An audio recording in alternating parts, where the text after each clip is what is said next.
Hello दोस्तों, this is Himanshu Malhotra and welcome to accounts villa, a place for commercians. दोस्तों, हम लोगों ने फंडामेंटल ऑफ पार्टनरशिप की रिवीजन स्टार्ट की थी और इसके अंदर आज हम पढ़ने जा रहे हैं चार्ज वर्सेस एप्रोप्रिएशन का टॉपिक, जो मोस्ट इंपॉर्टेंट टॉपिक है। यहाँ से एमसीक्यू जरूर बनते हैं एग्जाम्स के अंदर। तो चलिए शुरू करते हैं।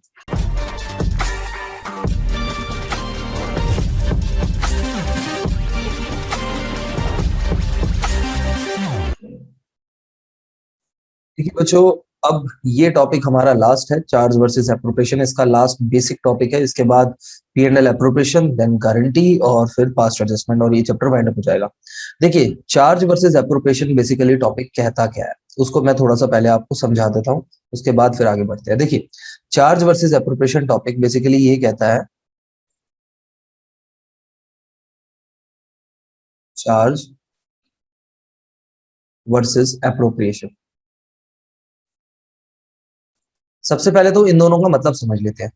चार्ज का मतलब होता है डिडक्शन और एप्रोप्रिएशन का मतलब होता है पोर्शन या डिस्ट्रीब्यूशन। Appropriation means distribution. ठीक है, तो अब जरा ध्यान से देखिएगा, चार्ज और एप्रोप्रिएशन ये दोनों वर्ड यूज किए जाते हैं इंटरचेंजेबली, तो ध्यान से दोनों का मतलब समझना है आपने। ठीक है, तो सबसे पहले तो मैं आपको बताता हूं, चार्ज अगेंस्ट प्रॉफिट का मतलब क्या होता है। चार्ज अगेंस्ट प्रॉफिट, देखिए, चार्ज अगेंस्ट प्रॉफिट का मतलब है वो चीज प्रॉफिट में से डिडक्ट होगी ही होगी। वो चीज डिडक्ट होगी ही होगी, चाहे प्रॉफिट हो या लॉस हो। प्रॉफिट पे वो चीज चार्ज है, इट मींस इसको हमें डिडक्ट करना ही पड़ेगा, चाहे बिजनेस को प्रॉफिट हो रहा है या लॉस हो रहा है। For example, interest on partners loan, हम लोगों ने पढ़ा था। इंटरेस्ट ऑन पार्टनर्स लोन ये एक चार्ज अगेंस्ट प्रॉफिट होता है। बिजनेस को चाहे प्रॉफिट हो या लॉस हो, ये चीज देनी ही होगी, और ये जनरली बिजनेस का एक्सपेंस होता है। इसके अलावा इसके अलावा हम लोगों ने पार्टनर्स रेंट पढ़ा था, पार्टनर्स रेंट। ठीक है, इसके अलावा हम लोगों ने मैनेजर सैलरी पढ़ी थी, मैनेजर सैलरी। अब अगर हम रेंट नहीं देंगे, सैलरी नहीं देंगे, तो बिजनेस चलेगा ही नहीं। तो ये नेसेसरी है, देना ही पड़ेगा, चाहे बिजनेस को फायदा हो रहा है या नुकसान हो रहा है।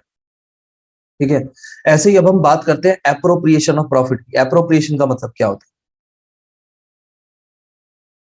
है? एप्रोप्रिएशन ऑफ प्रॉफिट, देखिए, एप्रोप्रिएशन ऑफ प्रॉफिट का मतलब है डिस्ट्रीब्यूशन ऑफ प्रॉफिट।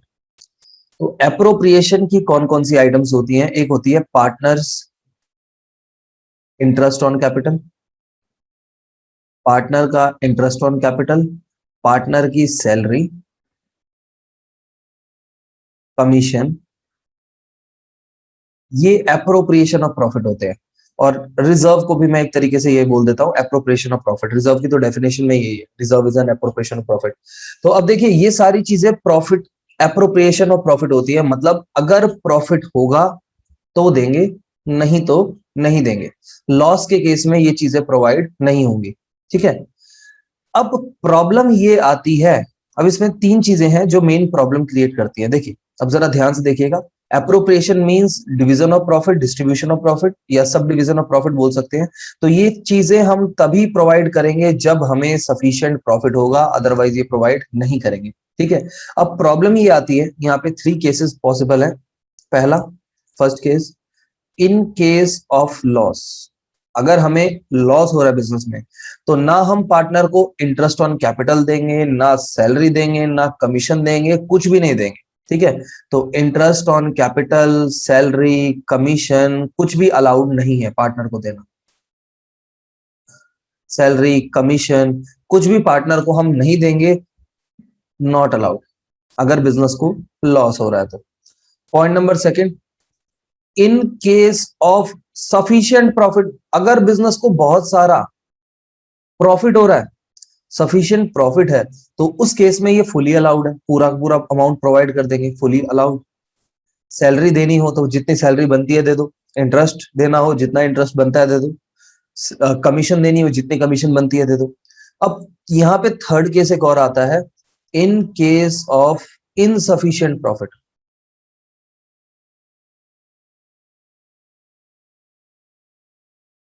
ठीक है, अगर सफिशिएंट प्रॉफिट है तो कोई प्रॉब्लम नहीं है।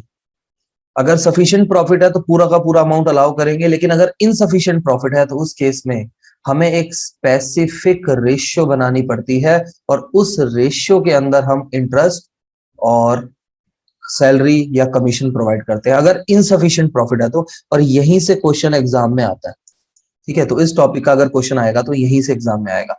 चलिए अब इस पे बेस्ड एक दो क्वेश्चन देख लेते हैं और उनकी प्रैक्टिस करते हैं, ठीक है। तो याद रखिएगा, पार्टनर को हम इंटरेस्ट, सैलरी, कमीशन सिर्फ तभी देंगे जब सफिशिएंट प्रॉफिट है, और अगर लॉस है तो उस केस में प्रोवाइड नहीं करेंगे।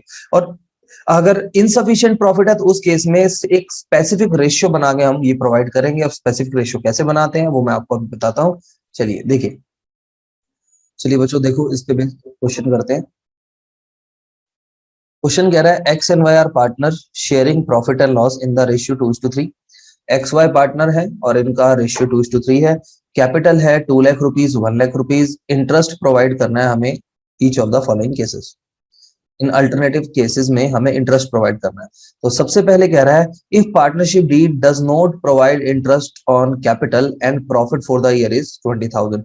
बताइए, फर्स्ट पॉइंट में कह रहा है डीड में लिखा ही नहीं है इंटरेस्ट दो, तो क्या इंटरेस्ट देंगे हम? नहीं देंगे। अगर डीड में नहीं लिखा तो इंटरेस्ट भी नहीं देंगे। सेकंड केस में क्या कह रहा है, if partnership deed provide interest on capital 6% and profit for the year is 21,000। अब आप बताइए बेटा, इंटरेस्ट कितना बनेगा एक्स और वाई का? X interest on capital, x ने बिजनेस में पैसे लगाए हैं 2 लाख रुपीज, 6% इंटरेस्ट 12,000। और वाई का इंटरेस्ट कितना बनेगा? वाई इंटरेस्ट ऑन कैपिटल, इसने 1 लाख रुपीज लगाए हैं, 6% इंटरेस्ट 6,000। अब आप मुझे बताइए टोटल इंटरेस्ट कितना बन रहा है दोनों का मिला के? टोटल इंटरेस्ट कितना बन रहा है? 12,000 प्लस 6,000 इज इक्वल टू 18,000। तो दोनों का इंटरेस्ट अगर हम मिला दें तो इंटरेस्ट बन रहा है 18,000। अब आप बताइए बेटा केस टू में कह रहा है, केस टू में कह रहा है profit for the year is 20,000। जो प्रॉफिट है वो हमारा कितना है? 21,000, सॉरी 21,000 का प्रॉफिट है। अब आप बताइए बेटा, 21,000 मैं कमा रहा हूं, क्या मैं 18,000 पार्टनर्स को इंटरेस्ट दे सकता हूं या नहीं दे सकता? बताइए, प्रॉफिट सफिशिएंट है या इनसफिशिएंट है? बताइए। Interest is 18,000 but the profit is 21,000, so the profit is sufficient. अब क्योंकि प्रॉफिट सफिशिएंट है तो हम पूरा पूरा इंटरेस्ट दे देंगे, जितना भी इंटरेस्ट बनता है। एक्स का इंटरेस्ट है 12,000, वाई का इंटरेस्ट है 6,000, कोई प्रॉब्लम ही नहीं है, पूरा इंटरेस्ट प्रोवाइड कर दो, ठीक है। आगे बढ़ते हैं, नेक्स्ट केस देखिए, case number third. Case number third कह रहा है कि इंटरेस्ट तो हमें 6% ही देना है, 12,000 और 6,000, but now the profit is insufficient. अब जो प्रॉफिट का अमाउंट है वो इनसफिशिएंट है, और प्रॉफिट कितना है? सिर्फ 15,000। अब आप बताइए अब हम क्या करें? अभी मैंने आपको बताया था, अगर प्रॉफिट इनसफिशिएंट हो, प्रॉफिट है 15 और इंटरेस्ट देना 18, अब बताओ कहां से दें? इंटरेस्ट तो हम दे ही नहीं सकते। तो ऐसे में हम क्या करेंगे? अब हम स्पेसिफिक रेशियो बनाएंगे। तो अब जरा ध्यान दीजिएगा, case number two, case number three, sorry ये केस टू था। केस वन में तो इंटरेस्ट प्रोवाइड ही नहीं करना, ये टू था, अब थ्री। अब हम स्पेसिफिक रेशियो बनाएंगे, कैसे? एक्स को कितना इंटरेस्ट देना है और वाई को कितना इंटरेस्ट देना है, उनकी आपस में रेशियो बनाएंगे। एक्स को इंटरेस्ट देना था 12,000, वाई को इंटरेस्ट देना था 6,000, इसको आपस में कट कर दो, रेशियो बन गई 2:1।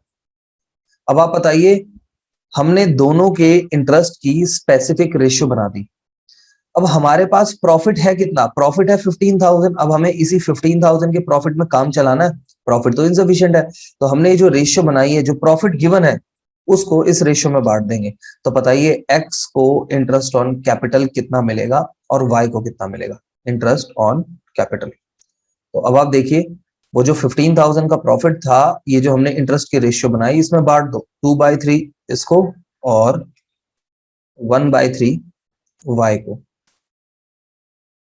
10,000 और 5,000। तो अब आप देखिए, एक्स को इंटरेस्ट मिला 10,000, वाई को इंटरेस्ट मिला 5,000, टोटल इंटरेस्ट हुआ 15,000। ना हमें प्रॉफिट हुआ ना हमें लॉस हुआ, हमने इंटरेस्ट भी दे दिया पार्टनर्स को। जितना हमारे पास प्रॉफिट था उतना ही हमने इंटरेस्ट भी बांट दिया। ये तब यूज करते हैं जब हमारे पास इनसफिशिएंट प्रॉफिट हो। स्पेसिफिक रेशियो बनाई इंटरेस्ट की और उस प्रॉफिट को उस स्पेसिफिक रेशियो में बांट दिया। तो अब आप बताइए, एक्स के हिस्से में आ गया 10,000, वाई के हिस्से में आ गया 5,000। देख लीजिए। अब बढ़ते हैं आगे केस नंबर थर्ड की तरफ। Case number 2 and case number third. अब now case number 4।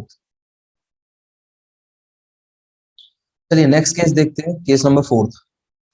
Now case number 4 says if partnership deed provide interest on capital 6% as a charge on profit।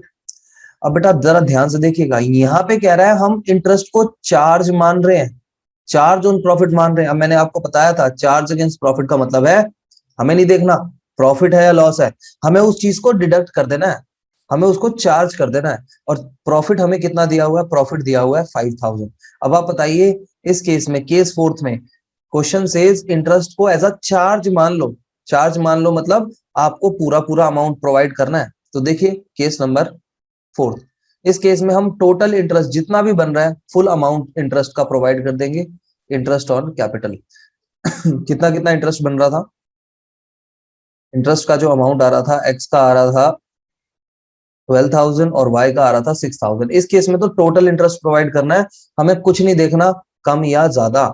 ठीक है, तो इस केस में फुल इंटरेस्ट प्रोवाइड कर देंगे because question says interest is charge on profit. Profit कुछ भी हो उससे हमें कोई लेना देना नहीं।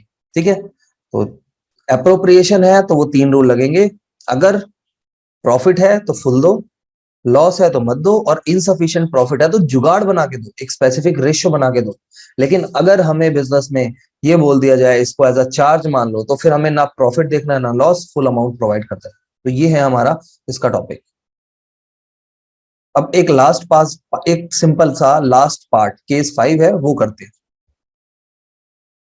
देखिए केस नंबर 5 भी यही है, if partnership deed provide interest on capital as a charge on profit. तो यहाँ पे भी यही बोल रहा है इंटरेस्ट को चार्ज मान लो। चार्ज का मतलब है डिडक्ट कर दो प्रॉफिट में से, प्रॉफिट एंड लॉस में से जो भी हो, चाहे प्रॉफिट हो या लॉस हो, फुली प्रोवाइड कर दो, फुली डिडक्ट कर दो। यहाँ पे हमें लॉस दिया हुआ है, प्रॉफिट हो या लॉस उससे हमें क्या लेना देना, फुली प्रोवाइड कर देंगे तो इंटरेस्ट एक्स का और वाई का वही सेम इंटरेस्ट आएगा जो ऊपर आया था, आईओसी सेम आएगा। 12,000 फुल प्रोवाइड करेंगे इंटरेस्ट, और इसको कितना 6,000, टोटल इंटरेस्ट 18,000 प्रोवाइड कर देंगे बिजनेस को, चाहे प्रॉफिट हो या लॉस हो उससे हमें कोई लेना देना नहीं है। ठीक है, अब एक क्वेश्चन और देखते हैं, देखिएगा। देखिए बच्चों एक बार अब ये रीड कर लेते हैं, ये मैंने कुछ पॉइंट्स हाईलाइट किए थे। When partnership deed is silent, अगर डीड साइलेंट है या डीड में कुछ मेंशन नहीं है तो इंटरेस्ट ऑन कैपिटल हम नहीं देते। डीड साइलेंट है तो इंटरेस्ट देते ही नहीं है। ठीक है, और अगर डीड में इंटरेस्ट का ट्रीटमेंट मेंशन नहीं है, इंटरेस्ट को हम चार्ज माने या फिर एप्रोप्रिएशन माने, मतलब इंटरेस्ट को कब देना है हमें, इंटरेस्ट को चार्ज माने या एप्रोप्रिएशन माने, ये मेंशन नहीं है, तो हम हमेशा साइलेंट के केस में इंटरेस्ट को एप्रोप्रिएशन मानते हैं। चार्ज सिर्फ तभी बोलेंगे जब स्पेसिफिकली दिया जाएगा। और अगर चार्ज है तो हमें ना टेंशन लेनी है प्रॉफिट की, ना टेंशन लेनी है लॉस की, और फुल इंटरेस्ट प्रोवाइड कर देना है। इंटरेस्ट हो चाहे सैलरी हो, फुल प्रोवाइड कर देना है। लेकिन अगर हम उसको एप्रोप्रिएशन ऑफ प्रॉफिट मानते हैं तो एप्रोप्रिएशन ऑफ प्रॉफिट के केस में ये 3 रूल एप्लीकेबल हो जाएंगे। अगर लॉस है, लॉस के केस में हमें इंटरेस्ट नहीं देना। अगर सफिशिएंट प्रॉफिट है तो फुल इंटरेस्ट दे दो, लेकिन अगर इनसफिशिएंट प्रॉफिट है तो हम एक रेशियो बनाएंगे, एक स्पेसिफिक रेशियो बनाएंगे और उस स्पेसिफिक रेशियो में देंगे। ठीक है, तो ये पूरा कॉन्टेक्ट, पूरा का पूरा टॉपिक आपको ध्यान रखना है, चार्ज वर्सेस एप्रोप्रिएशन। अगर कुछ नहीं बोला तो साइलेंट में हम इंटरेस्ट, सैलरी, कमीशन इन सबको एप्रोप्रिएशन मानते हैं, मैंने अभी आपको स्टार्टिंग में बताया था। और अगर मेंशन कर दे नहीं जी आपको इसको चार्ज मानना है, तो भाई क्वेश्चन भगवान है, क्वेश्चन की बात माननी पड़ेगी। ठीक है, चार्ज होगा तो चाहे प्रॉफिट हो या लॉस हो फुली अलाउ करते हैं हम। और अगर एप्रोप्रिएशन अज्यूम कर रहे हैं तो ये 3 अजम्पशन लग जाएंगी, लॉस होगा तो नहीं देंगे, सफिशिएंट प्रॉफिट होगा तो फुल अमाउंट दे देंगे, और अगर इनसफिशिएंट प्रॉफिट होगा तो उस केस में एक स्पेसिफिक रेशियो बना के देंगे। ठीक है, तो ये हमारा पूरा कंटेंट है। अब एक क्वेश्चन और कर लेते हैं इस पूरे टॉपिक के ऊपर, फिर एमसीक्यूज करेंगे। देखिए बच्चों, पहले ये टॉपिक और पढ़ लेते हैं, फिर मैं एक और क्वेश्चन कराता हूँ। देखो यहाँ पे मैंने और मेंशन प्रॉपरली किया हुआ है, अगर इंटरेस्ट ऑन कैपिटल को एक charge, as a charge against profit मान रहे हैं, तो इसको हम अलाउ करेंगे व्हेन देयर इज प्रॉफिट और लॉस। अगर प्रॉफिट हो या लॉस हो, ये फुली अलाउड होगा।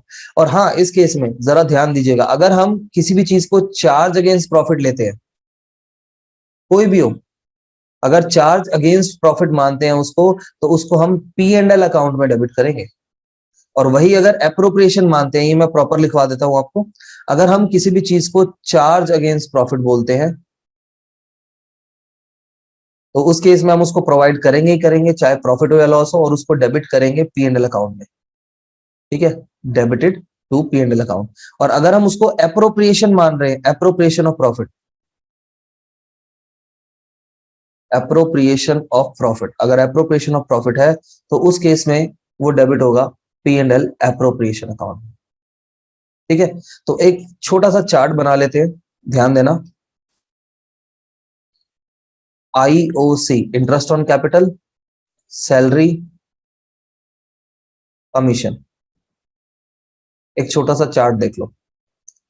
अगर हम इसको चार्ज मानते हैं या इसको हम एप्रोप्रिएशन मानते हैं,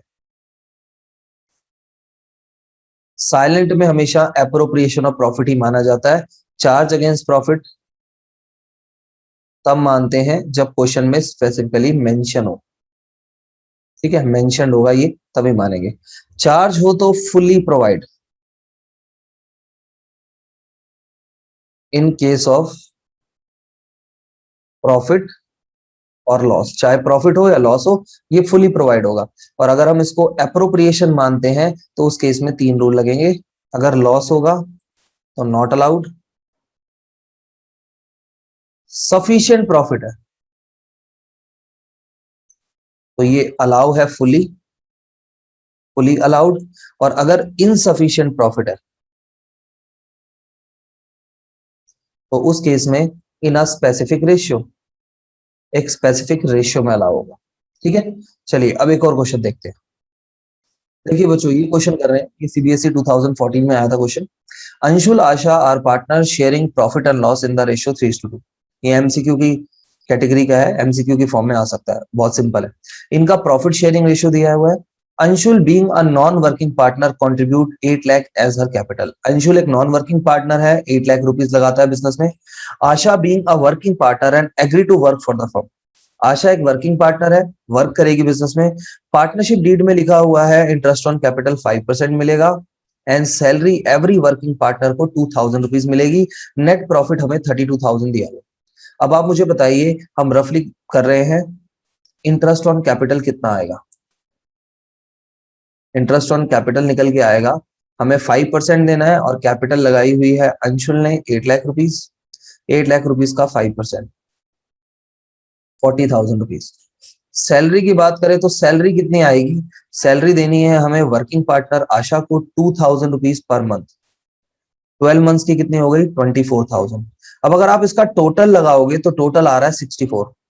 अगर हम इंटरेस्ट और सैलरी दे देंगे, तो टोटल 64,000 रुपीज चाहिए हमें प्रॉफिट, दोनों चीजों को प्रोवाइड करने के लिए। लेकिन हमें प्रॉफिट गिवन कितना है, 32,000।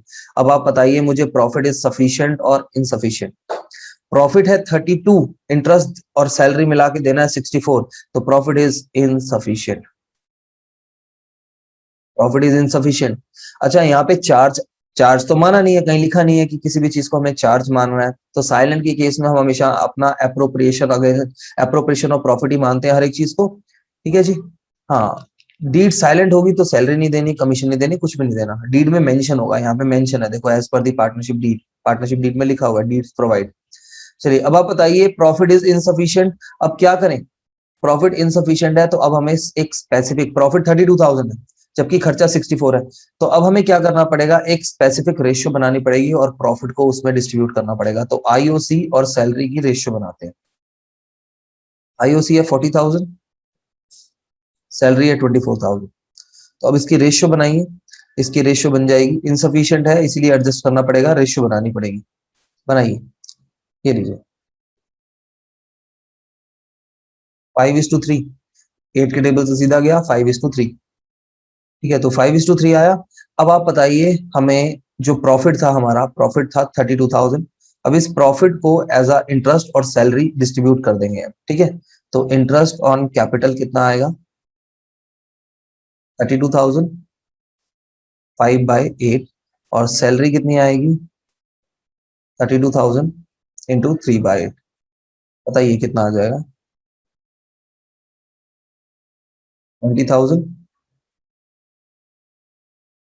12,000। ठीक है जी, तो ये आ गया हमारा 5:3 में बांट दिया हमने। ये लीजिए बेटा, ये आ गया हमारा इंटरेस्ट और सैलरी। तो ये था हमारा टॉपिक। अब इस पे बेस्ड कुछ एमसीक्यू पढ़ते हैं, लेकिन पहले मैं आप लोगों को एक थियरी क्वेश्चन कराना चाहता हूँ, टाइप्स ऑफ पार्टनर्स, उसके बाद एमसीक्यूज करते हैं। तो देखिए पहले एक छोटा सा थियरी पोर्शन। देखिए बच्चों, एक छोटा सा थियरी पोर्शन रह गया था हमारा, टाइप्स ऑफ पार्टनर्स।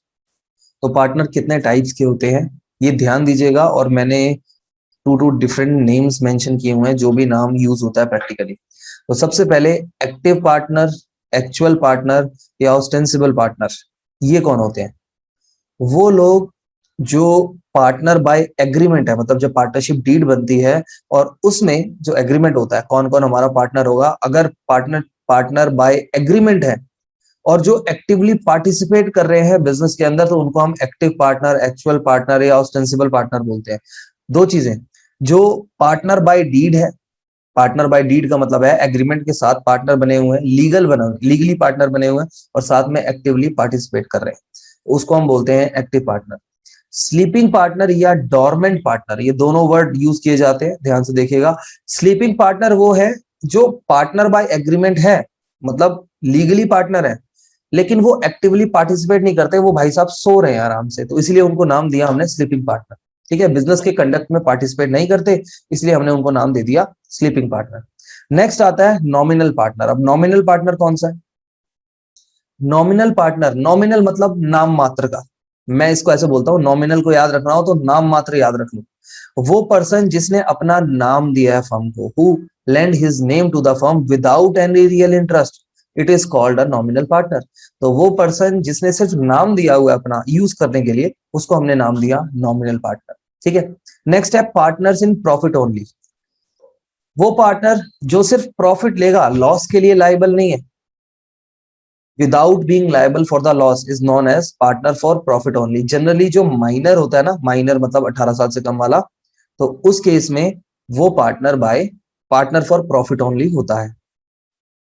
आगे बढ़ते हैं बेटा, ये थर्ड पर्सन के लिए, थर्ड जो पार्टी होती है उसके लिए लायबल होते हैं partner in profit only. Profit only हो गए हमारे माइनर, माइनर मतलब 18 साल से कम के जो पार्टनर होते हैं वो, उनको सिर्फ प्रॉफिट मिलेगा। सब पार्टनर कौन है? Sub partner, when a partner agree to share his profit in a partnership firm with an outsider, such an outsider is called sub partner. Such sub partner does not hold any right against firm or liability. For example, मान लीजिए मैंने कहा कि मेरा जितना भी partnership firm का profit होगा वो मैं अपने फादर के साथ शेयर करूंगा, अपना प्रॉफिट अपने फादर के साथ शेयर करूंगा, तो मैं तो हुआ मेन पार्टनर और मेरे फादर हो गए सब पार्टनर। अब मेरे फादर का पार्टनरशिप बिजनेस से कोई लेना देना नहीं है, ना उनके पास कोई राइट है और ना ही वो डेट के लिए लायबल है। अगर बिजनेस डूबा तो मेरे फादर की प्रॉपर्टी सीज नहीं होगी, मेरी जो प्रॉपर्टी है पर्सनल प्रॉपर्टी वो सीज होगी, क्योंकि पार्टनरशिप की लायबिलिटी अनलिमिटेड होती है। ठीक है, आगे देखिए, इनकमिंग पार्टनर कौन है? नाम से ही क्लियर है, जो आ रहा है बिजनेस के अंदर, who is admitted as a partner into an already existing firm with the consent of all the existing partners is called incoming partner। तो जो पार्टनर सबकी सहमति से बिजनेस के अंदर आता है, जब तक सारे पार्टनर राजी नहीं होंगे बिजनेस में नहीं आ सकता, तो जब सबका कंसेंट मिल जाता है तब वो बिजनेस में आता है, उसको हम बोलते हैं इनकमिंग पार्टनर। ठीक है, ये पॉइंट मेन है, ध्यान रखिएगा। इनकमिंग पार्टनर ऐसे किसी क्लेम के लिए या ऐसे किसी डेट के लिए लायबल नहीं होता जो उसके बिजनेस में आने से पहले हो। मान लीजिए बिजनेस ने 5 लाख रुपए का लोन लिया हुआ है, पार्टनर बिजनेस के अंदर आया, अब बिजनेस लोन नहीं चुका पा रहा, तो उसमें पार्टनर की गलती नहीं है, वो ऐसे किसी एक्ट के लिए लायबल नहीं होगा जो उसके एडमिशन से पहले हुआ है बिजनेस के अंदर। ठीक है, तो ये ध्यान रखना। आगे, आउटगोइंग पार्टनर कौन सा है? आउटगोइंग पार्टनर नाम से क्लियर है, जो बिजनेस से जा रहा है। A partner who leaves firm in which the rest of the partner continue to carry on business is called a retiring और आउटगोइंग पार्टनर। तो अगर कोई पर्सन बिजनेस को लीव कर रहा है और बाकी रिमेनिंग पर्सन बिजनेस को कैरी ऑन करेंगे, तो वो पार्टनर जो लीव कर रहा है वो आउटगोइंग पार्टनर होगा, या रिटायरिंग पार्टनर भी बोलते हैं उसको। Such a partner remain liable to the third party for all acts of the firm until public notice is given of his retirement. अब आप देखिए, ये इंपॉर्टेंट पॉइंट है, ध्यान से देखना। जब कोई पर्सन बिजनेस से रिटायर होता है तो उसको एक रिटायर हो गया, लीगल एग्रीमेंट हो गया, लेकिन उसको साथ में पब्लिक नोटिस देना होता है, इन्फॉर्म करना होता है सबको कि मैं इस बिजनेस को छोड़ के जा रहा हूं। जब तक वो पब्लिक नोटिस नहीं देगा, तब तक अगर कोई थर्ड पार्टी होती है तो थर्ड पार्टी के लिए वो लायबल होगा, थर्ड पार्टी क्लेम्स या किसी डेट के लिए वो लायबल होगा। ठीक है, तो ये पॉइंट ध्यान रखने हैं, बहुत ज्यादा इंपॉर्टेंट है। ठीक है जी, ध्यान रखिएगा, एक बार रीडिंग कर लीजिए और फिर आगे नेक्स्ट टॉपिक करते हैं। रीड कर लो बच्चों जल्दी। अच्छा, एक चीज ध्यान रखना, ये जो नॉमिनल पार्टनर होते हैं, जिसने बिजनेस को सिर्फ नाम दिया है अपना यूज करने के लिए, वो भी बेटा लायबल होते हैं थर्ड पार्टी के लिए, लायबल फॉर थर्ड पार्टी। मतलब जो भी डेट्स होंगे, अगर बिजनेस डूबता है तो इसको भी लपेटे में लिया जाएगा, इसने नाम दिया था क्योंकि। अच्छा, एक और होता है, एक और पार्टनर होता है, पार्टनर बाय एस्टॉफल।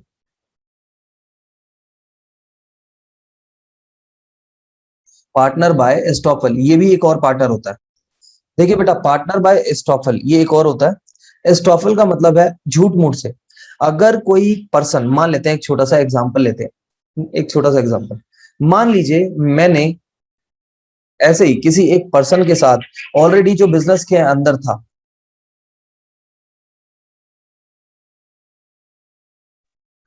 मान लीजिए मैं एक छोटा सा एग्जांपल देता हूं पार्टनर बाय एस्टॉफल का। मैंने किसी को, किसी बिजनेस फर्म के साथ मिलके, मैं उनका पार्टनर नहीं था, मेरा एक दोस्त की पार्टनरशिप फर्म है, मेरे एक दोस्त की पार्टनरशिप फर्म है, और मैं उसका पार्टनर नहीं हूं, लेकिन फिर भी मैंने किसी के साथ, किसी के प्रेजेंट में ये दिखाया कि मैं इस फर्म का पार्टनर हूं और उसके साथ एक बिजनेस डील कर ली। मतलब झूठ मूठ का मैंने ये दिखाया कि मैं इनका पार्टनर हूं और उनके साथ एक बिजनेस डील कर ली। अब ऐसे में ऐसे पार्टनर्स को बोलते हैं पार्टनर बाय एस्टॉफल, झूठ मूठ का पार्टनर, और ऐसे पार्टनर थर्ड पार्टी के लिए लायबल होते हैं। ठीक है, मैं रिपीट कर रहा हूं, अगर मैंने मान लीजिए झूठ बोल के ये किसी चीज, किसी पर्सन को ये शो कर दिया कि मैं किसी फर्म का, किसी पर्टिकुलर फर्म का पार्टनर हूं, और उस पर्सन के साथ कोई कॉन्ट्रैक्ट कर लिया on behalf of that particular firm, अगर किसी फर्म के बिहाफ पे उससे कोई कॉन्ट्रैक्ट कर लिया, तो ऐसे पार्टनर को बोलते हैं पार्टनर बाय एस्टॉफल, और ये पार्टनर थर्ड पार्टी के लिए लायबल होते हैं। ठीक है, तो ये बात ध्यान रखिएगा, ये कुछ पॉइंट्स थे टाइप्स ऑफ पार्टनर्स के। बाकी मिलते हैं नेक्स्ट क्लास में। अगर आपको वीडियो पसंद आई है तो वीडियो को लाइक करो, चैनल को सब्सक्राइब करो, कमेंट करो और ज्यादा से ज्यादा दोस्तों को शेयर करो। ठीक है, और याद रखिए, जीतेगा वही जो सीखेगा, तो सीखते रहिए और जीतते रहिए। जय हिंद।